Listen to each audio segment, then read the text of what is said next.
Tungod sa kagutom na hinaykan gyud noon ang ikog nga dunay pataban nga kigol sa baboy. Pero sa dili pa ta magpadayon pag follow sa aron ita ka mabarang.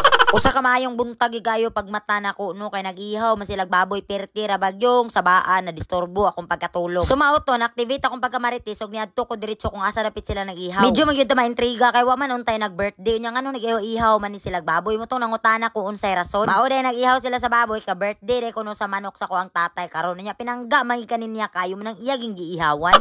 Sana all manok ihawan sumauto nakakita mo og timbangan nagtimbang-timbang na lang pug ko diya kay basin po da ila kung ipatimbang no ila na lang pug kong ibaligya kay masa koy pulos sa ring balay. Pero gipahawa ko sa akong tatay kay gansi pa daw kay sana kong timbang di pa daw mahalin sa dako. Kinilag atong pagkabot-boto nagabot-butan ra sa diya hapon ta kay ila din ning pautang ning karne bantog da nag-ihaw silag baboy. Unya kay ready man pug kay nato manghaturay diya nga mga bata kay atig-atig pud lagi na sila mura sa kakusgan. Sa akong kagutom gihanyo ko na lang yun ning ikog sa baboy kay basin pud day pautangon ta dani or ihatag na lang yun niya.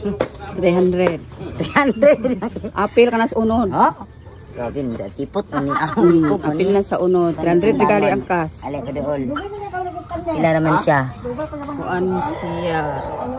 3 grams. Tiyaw mo ka na. Grabe, ikog na gali ni 3 grams lang gihapon dako-dako man pa na tumabayran dani. Wa gyud nadala sa atik-atik basta lagi negosyo. Wa gyud inig suunay kay magansi man pud rana. Sumauto nagkuha na nita diretso og uling daw kalayo dinha. Daw din hirap pud ta sa ilahang tungod magaling-haling. Wait ka na nato nag-asin aron nga grabe kanamit gid ba unya ato dani huyop-huyopon kay di pa magsiga. Ayon gyud nato nagsampong atong atipot dia aron nga paghuyop nato dili mo hungaw ba. O di ba paghuyop nato wa na may hungaw mo nang grabe na kay kasiga dia. Tuyon gyud nato nga diha ta maghaling aron ng tanan aso dito paingon sa ilang biyaan ang karne makapangawat dayon ta din ha. Kainit naman lagi ato na din ang ilunod ang ato ang ikog. Ato gyapon na silang tuyo-tuyoon wa gid sila nalakaw. Wa gyud nag-successful ato mga dautan nga plano dani mo nang ato na lang gibalik kay medyo naman sa diyan naluto. Naanam siya ka brown mura naman hinuon ni siya panlantaw nako sa kamarang. Mura gituyo siguro niyang ikog aron mo nitong hawiranan di ta mga lapwa dani di ta mamalikas kay pertira baning mahala. Kailara istorya ato na din siyang haunon kay naluto naman ug ato na din siyang i-chop diha. Kamulot ang gutad sa naluto nga sinugba na unsa man hinuon ang tag-iya nga nagpautang nga perti naman nun niyang sipat tinuon kakaunon man siya kayo kakwaon gyud. Ako sa diyang isipat-sipatan kay sala ni mo diya kay wa ka nagsugba nga imo manunta na. Ako na nang idali-dali pagtimpla ako pag ginang gikumot-kumot kay aron lagi nga digi sila mangayo kay sayo nang kada nang gikumot-kumot na ginanimo. Pero sus wa may epek isa ra man kagutad pa ang ako ang nadapal unya daghan naman kay kamot ang nikuha inuon. Labon katong ganina nga kamulo pa og luto daw pagpangutang wa gyud ni tabang nako mga waynada.